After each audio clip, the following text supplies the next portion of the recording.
हर हर महादेव। जय श्री राम। 16 एप्रिल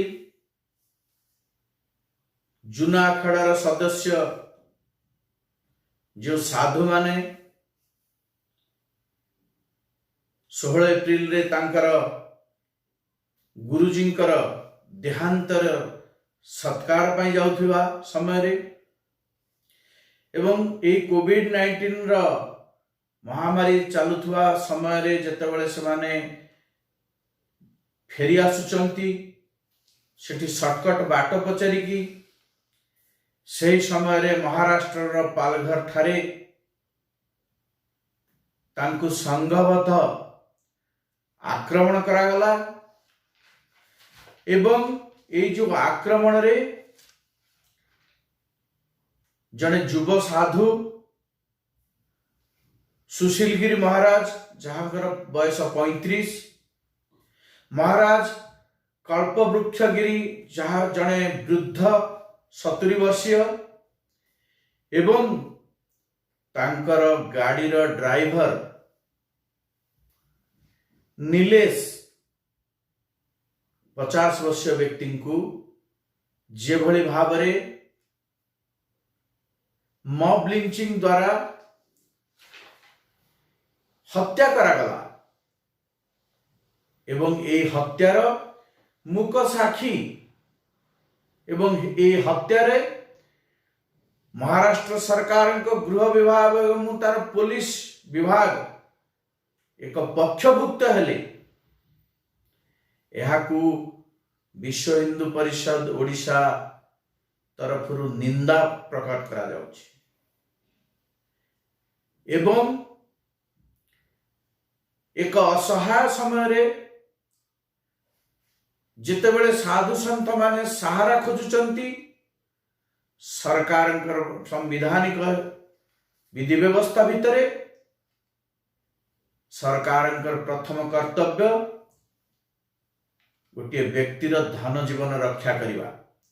किंतु एठी देखागला महाराष्ट्र पुलिस रो उपस्थिति रे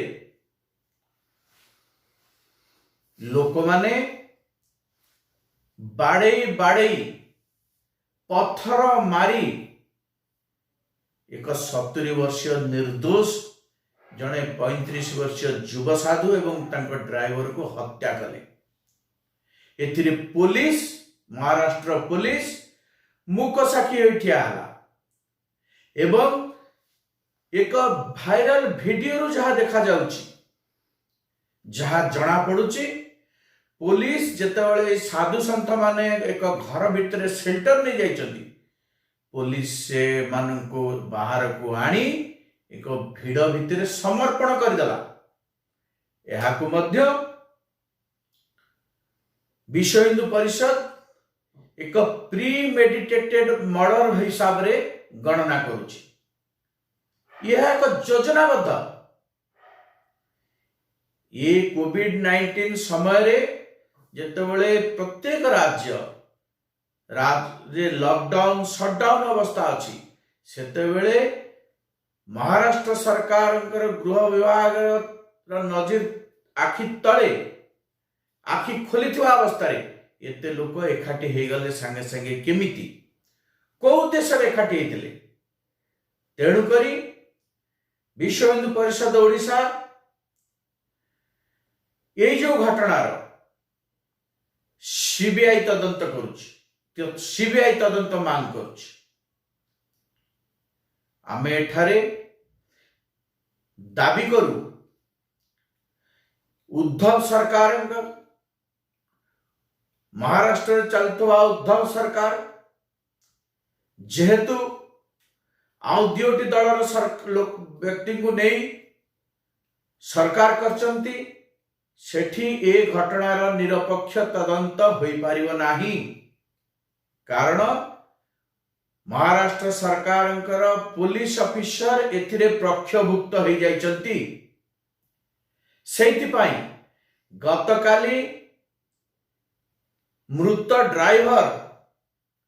नीलेश कर स्त्री पूजा एवं मां निर्मला एई घटनार सीबीआई तदंत करने पाई डिमांड रखिछंती एवं तांकरी डिमांड रे स्वर मिलाई विश्व हिंदू परिषद ओडिशा तरफरु आमे मध्य एहार सीबीआई तदंत करने पाई उद्धव सरकार पाखरे डिमांड करुछु। तत्संगे संगे केंद्र सरकार पाखरे मध्य आमे आ दाबी रखुछु जदि 7 दिन भितरे यार सीबीआई तदंत पाई निर्देश न दिया जाए ताहाले एही ठारे आमे भारत सरकार उच्चतम न्यायालय रो मुख्य विचारपति को प्रार्थना करू कि हे महाशय ओडिशार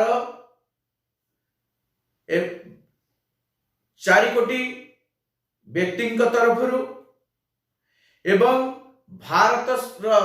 100 कोटी हिंदू तरफ एवं हिंदूंकर भावना को आवेग को दृष्टि रखी ये विपद समय रे ये जो दुखद घटना घटिला ताहार सीबीआई तदंत पाई सुप्रीम कोर्ट तरफरु आपण महाराष्ट्र सरकार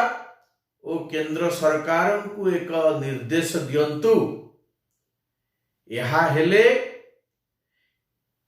ये जो दोषी माने जो माने दोषी से जो जाति धर्म वर्णर हुंतु कहीं